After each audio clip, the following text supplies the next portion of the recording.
Nation in Conversation, taking you on a journey through the South African countryside. Proudly sponsored by Monsanto, Nedbank and Senves, in association with Hinterland and NWK.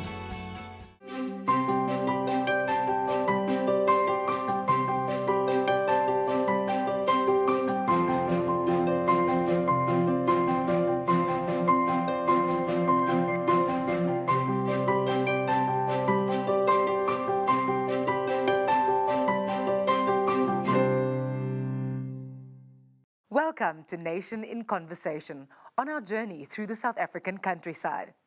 Every week we visit a specific region, we explore the attractions and destinations, as well as the local produce that ensure the sustainability of these areas. Our latest route led us to the Eastern Cape, well known for its dairy industry. This is what you can look forward to. In our Homegrown segment, we visited tourist destinations in this province. We then visited the Rozanne Dairy Farm and explored the Reebok incentive scheme, successfully assisting producers in the area. Chris Burgess joins us in Context to share his insights, and we visited Cuca Dairy. Mpumelelo Mkhabelo then takes the discussion around the dairy industry forward in dialogue with Dr Chris van Dijk from the Milk Producers Organization.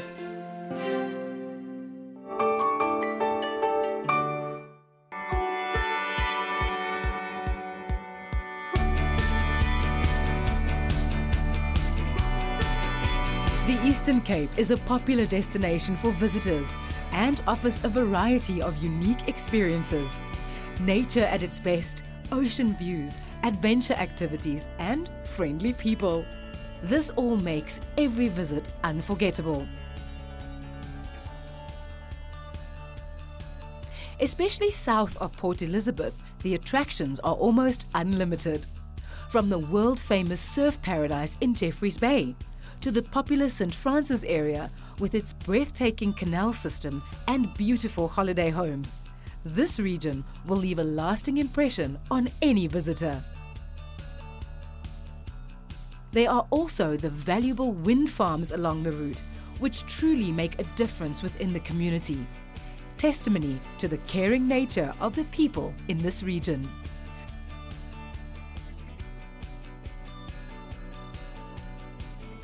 We visited Councillor Brenton Williams from the Cuca municipality to find out why this area is so attractive to tourists. He also tells us why the agricultural sector plays such an important role. Tourism and agriculture are two economic drivers in the region. In terms of agriculture, we've got citrus that comes from the Gamtoos Valley. We're one of the biggest exporters of citrus in South Africa.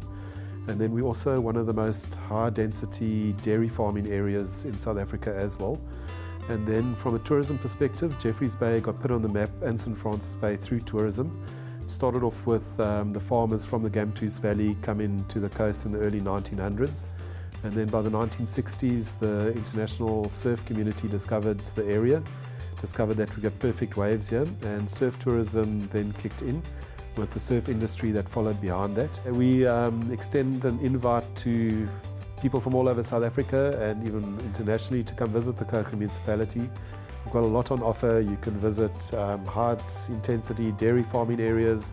You could learn to surf on the perfect waves of Jeffreys Bay. You can take a boat ride out into the bay. You can just take a walk on the beach and pick up shells. Jeffreys Bay is also well known around the world for the shells that wash up on the beach. So come in and visit Cuca and have a holiday of a lifetime. Humansdorp is a well-known agricultural town with a rich history that dates back to the 1800s. The agricultural potential of this area is endless, but above all, this is a dairy paradise. Siblings Jacobus and Maisie Vermaak farm on Rozanne between Humansdorp and Oyster Bay. Jacobus tells us more about this family farm and the initiatives they undertake to empower their workers. We're currently milking 1,237 cows twice on a day, in the morning 4 o'clock, in the afternoon 3 o'clock, and we have currently 26 staff members. We have an on-farm social upliftment program running with the workers Then we have a pre-primary school. We started this year. It's getting off. It's started slowly, and there's a full-time teacher that's involved. And then we've got our assistant manager, Sidwell Zepe. He's been with us for 16 years. He's more like a brother than a worker for us. Ukusebenzisana noJacobus noMaisie as i-managers zam kufana nokuthi nisebenza no-sister no-brother wam. Ukuthi ke ukusebenza notata wabo as umuntu ongaphezulu kunathi, loo nto ithetha ukuthi yena more like utata kum. So loo nto ithetha ukuthi mna njenge-assistant manager ndilunxulumeno phakathi kwabasebenzi nee-managers. Ukuba ndibe inxalenye yale project yofama ithetha lukhulu kum ngoba ndisuka kwi-background yokuba ngabana sisebenzise izinto zasezifama. So ngeli xesha ngoku ndikuyo lokufamisha ithetha lukhulu kum ngoba ndiyakwazi ngoku ukwenza izinto ngaphezulu kunakuqala. My ultimate dream as a farmer now, going forward, I'll be happy if I can one day have my own farm so that I can do things practical the way I do it on a farm. Many of the employees at Rozanne are part of the Dr Dairy Development Trust. Rozanne was one of the founding members along with 5 other farms in the area. This project was founded with the sole purpose to empower farm workers. We spoke to Justin Miller, the production manager at Dr, to find out more about this project. Dr Dairy Development Trust started in February 2006. What happened was it was 7 commercial farmers that bought a farm, this current farm, and they all put in a couple of employees that added up, I think it was 200 or 109 employees, and they called the Workers' Trust. And then the commercial farmers, they the Dairy Trust. And then obviously the farm is the Dairy Development Trust. There's a dividend that gets paid out every year after the AGM, which would normally be in October.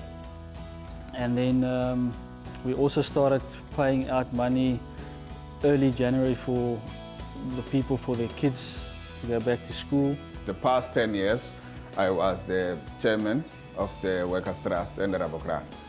But now it means a lot for the company and the people who's involved there, because there's the workers and the farm owners in there.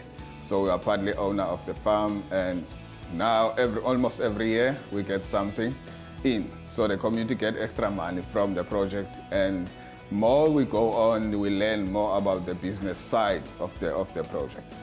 And on that, per year we're getting around 22,000 from the project. As the time goes on, every year it's getting more and more, so there's more money for us. Well, in the beginning, I'd say the biggest concern or problem was the trust relationship between the 2 trusts. That was a big issue, but from day 1 to now, 10 years later, there's a strong trust relationship between the 2 trusts, and it has grown over the years. And it's definitely a success. Izinto phakathi kwethu abantu bamnyama kunye nabantu abamhlophe ibaleke kakhulu, inkxaso iyasebenzisana kakhulu kuthi nabo kangangokuba siyavana, akho nto sixabana ngayo. Into abazanayo ukuthi sesihlalele etafleni sincokole sibone ukuba iziphumo zayo zithini, noba siyoneliseka sithi sonelisekile kangangokuba yonke into yethu ihamba kakuhle. Iplan yethu esinayo ubheka phambili ukuba siphinde sifumane enye iRobogrant yesibini izokwazi abanye abantu bafumane imisebenzi. We just had our 10-year celebration 2 weeks ago, and it's been 10 years of success and a growing project, and we look forward to the next 10 years and to start another project based on the same principle.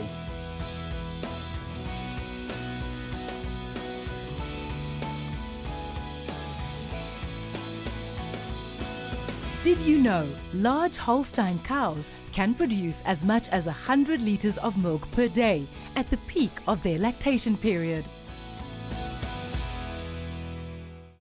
It is truly inspiring to hear stories of some of the initiatives undertaken by producers to help develop other producers in their community, committed to making a difference.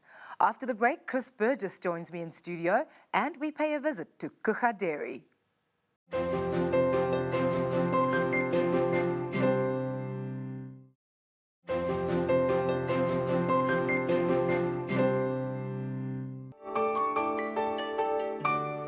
Welcome back to Nation in Conversation. Please remember to join the conversation on Facebook and Twitter. With me is Chris Burgess, Editor-in-Chief of Landbouweekblad, to shed more light on the dairy industry. Welcome, Chris. Thanks, Rosie. What is the dairy industry doing to better South Africa?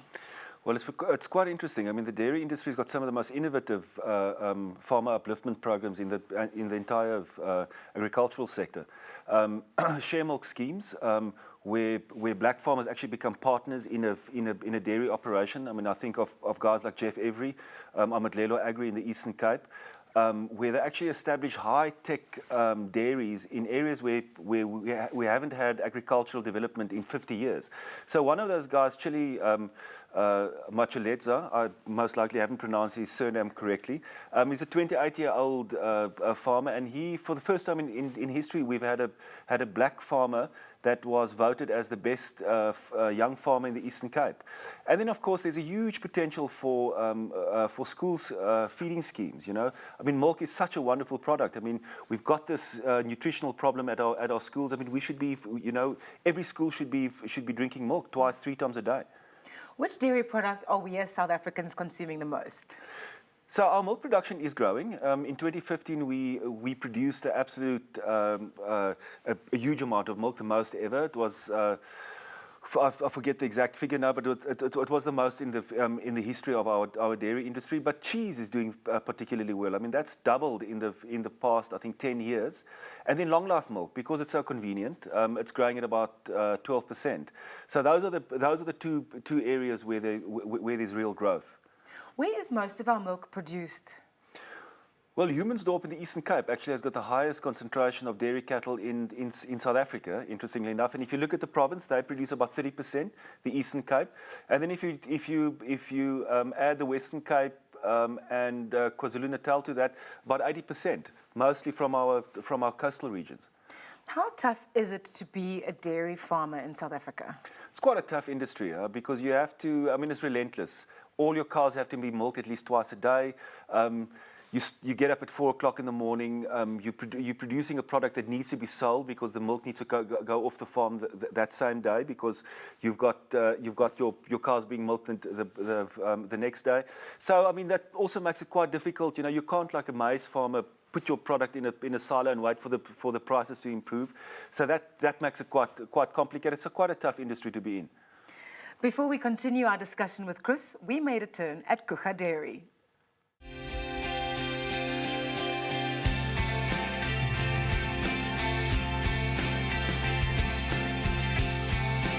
Cuca Dairy is situated near the Cuca Harbour in the Cuca Industrial Development Zone, and they take pride in being an environmentally friendly dairy with a focus on local farmers and the community's well-being. Cuca Dairy combines farm freshness with eco-friendly technology to bring consumers quality dairy products straight from the farms of the Eastern Cape countryside. Their ultra-high temperature processing plant also plays a significant role in reducing their carbon footprint. Founded by a group of 13 farmers in 2010, Cuca Dairy aims to ensure a sustainable future for the Eastern Cape dairy farming community. The development of Cuca Dairy has helped to empower the community by providing them with quality products and sustainable job opportunities, while enabling dairy farmers to add value to their produce too.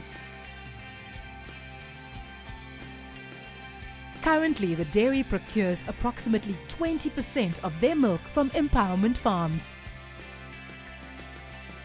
Their retail products under the Coastal View brand are award-winning and are available in selected retail and wholesale outlets across South Africa and Africa.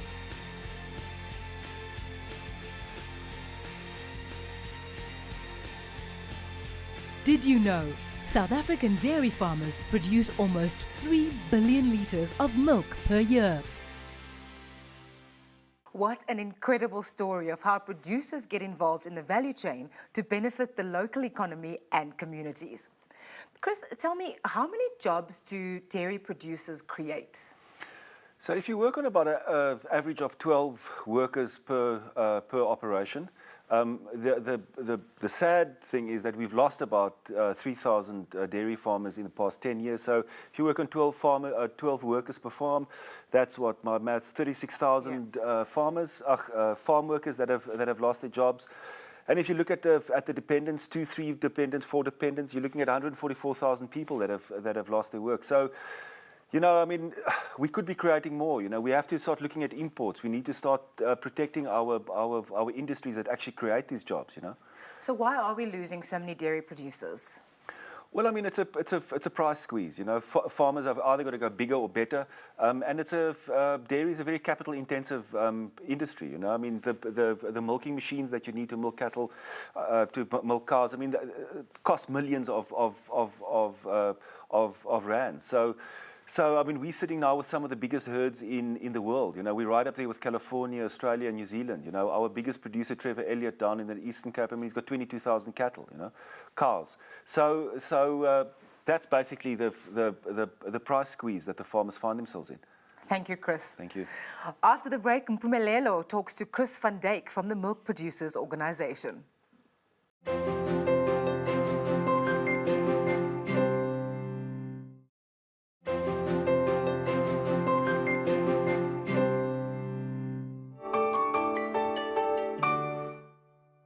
Welcome back to Nation in Conversation. Today we are talking about the milk industry, and joining us to discuss issues affecting the industry much more broadly is Chris van Dijk, the CEO of the Milk Producers Organization. Chris, sawubona. Yebo njani Mpumelelo? Ngiyaphila mfowethu. Welcome to the discussion. And before we go into the detail of how the industry plays itself out and its contribution in the economy, maybe you can tell us about your organization. What does it do? Who does it represent? And what is its place in the broader industry? Mpumelelo, the MPO, or the Milk Producers Organization, is a non-profit organization. It's basically representing the 1,680 dairy farmers in the country. Yeah. And that's, everybody from communal right through to commercial dairy farmers, from the very, very, subsistence farmer that's a member of the MPO, through to the people that's milking in the Tsitsikamma, as an example, about 12,000 cows. So that's everybody that actually owns a dairy cow in the country is represented by the Milk Producers Organization. So your organization is not one of those where you have strictly commercial farmers, producers, vis-a-vis the emerging, so everybody is under one umbrella? Yes. Definitely our vision as part of our strategy is to create a sustainable environment for everybody in the country, and that's including, as I said, from communal farmer through the whole chain up to the biggest commercial farmer. Yeah. Now, having said that, I mean, what would you say is the contribution of this industry in the broader economy in terms of the GDP of the country, or alternatively in terms of the employment generation it makes? I think, first of all, if you look at the GDP itself, the contribution, last year we produced about 3 billion litres of milk in the country, and that actually contributed about 14 billion rands of revenue to the total revenue in the agricultural environment. Yeah. And that's actually, as I said, it's about 1,680 dairy farmers, and on those 1,680 dairy farms, we've got about 50,000 farm workers, and then actually working on those farms. Yeah. And then together with their families and so on, there's actually about 120 to 130,000 people on dairy farms, together with the owner of the dairy farm, and then also the managers of the dairy farm. So there's a serious multiplier effect there, which means there's a lot of opportunities there in the industry. Maybe we can talk about that. Yeah, I think there's a lot of opportunities. First of all, if you look at the commercial dairy farms, mid-80s, 1980, 1985, we had about 12,000 dairy farms in the country. That actually over time actually declined to where we're sitting now, from 1985 up to now. with about 1,600 dairy farms. Yeah. What happened actually over the time was, that over time the number of cows more or less remained the same. Yeah. So, we actually getting technology as, the top of the technology. South Africa is actually very, very far advanced if you look at technology. But the high mechanization, is it not a problem given the joblessness that we have in this country where a lot of people are unemployed? Is it wise for the industry to mechanize so fast and so vastly to the point that I'm sure, as many people would know, it doesn't really employ as many people as it used to do in the past? No, I think that the number of people that, we now recently, we had a farm here close to Ruyten where they actually installed a so-called robotic milker. Yeah. Now, in other words, people will immediately say, but listen, where's the people? They're not working in the parlour anymore. Yes. But what happened on that farm, as an example, with a robotic milker, you will get 10 to 15, 10 to 20% more milk out of that cow. Yeah. But because of the, the different approach to the cow. Yeah. But those people that were usually attending to the cows in the dairy parlour, they're now outside. So, immediately this farmer has got the opportunity to expand. Yeah. So it's not, I don't think it's at all true, that if a dairy farmer disappears or if they go into more and better technology, that the workers will disappear from the farm. So the workers now have to be more skilled in operating the new machinery, the robotics and other. Yes, most definitely. What we do is, from the Institute of Dairy Technology, it's one of the divisions of the MPO. We've got a CETA-approved 11 modules that we're currently rolling out to all the dairy farms, and then again to communal farmers and also to commercial farmers. But the focus there is most definitely on the communal farmers, to skill them, to take them from a normal farm worker to the next level to a supervisor. Yeah. We now recently had a course where about 30 people attended that course, where we actually introduced them and we skilled them, and they now actually qualified farm managers, and they can now start managing a dairy farm.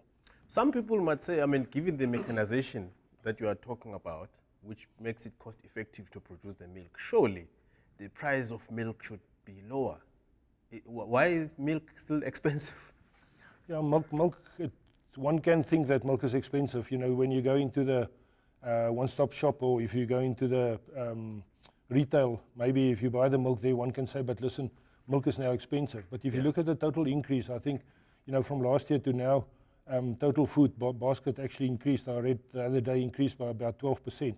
Milk itself only increased by about 3 to 4%. Yeah. So there's not a massive increase in the milk price. That's on the retail side. Yeah. At farm level, the milk price actually remained. Last year we had a drop of about 20% in the milk price, and an increase of about 25 up to, with certain commodities. A drop of what the producers were getting. A drop of what the producers were getting. Yeah, So- at the so-called farm gate price. Farm gate price, yeah. So how do the farmers survive there with that? Again, if you look at in the past, we had the milk board as an example, and that was a very, very regulated environment. Yeah. In the late 80s, early 90s, we decided to get rid of the milk board, and now we've got it's a free market. And then if you look at what our South African dairy farmers are doing, I think we recently attended a course in Rotterdam, the International Dairy Federation, on at the course conference. Yeah. And then, we will actually, we're playing with the super people in the, like the Dutch, New Zealand, Australia. I think we even ahead of Australia and New Zealand when it comes to technology and milking dairy cows, and then ensure that, this high quality product get to the end user. So would you say we are globally competitive? Yes, most definitely. If you look at the, and again you asked about the price that the farmer gets, Yeah. I think we can increase that. It's busy increasing. If you look at the international prices, as an example from Fonterra and so on, there is an increase in the milk price. Last year we had a perfect storm. We had a drop in the milk price. The feed, the rations, as an example, Lucerne went up about 80 to 100% more than that it actually cost us a year ago. Yeah. So above the line on the income side, it dropped by about 20%, and on average below the line, it actually increased by about 25%. So yes, that's why some of the dairy farms, and especially in the northwest, Gauteng, Mpumelelo, Yeah. why those dairy farmers are struggling. Yeah. But yes, there's still a number of dairy farms that actually do make money. Thank you very much, Chris, for the enlightening discussion. Very informative indeed. That's it for today. That was Chris van Dijk, the CEO of the Milk Producers Organization. Until next time, hope you enjoy your South African milk. Goodbye. Thank you, Mpumelelo. Next week, our journey takes us to Oudtshoorn, the ostrich capital of the world. We explore not only the agricultural sector, but also the so-called ostrich tourism. Until next week, remember to exercise your rights as a consumer. Join the conversation. It affects us all. Goodbye.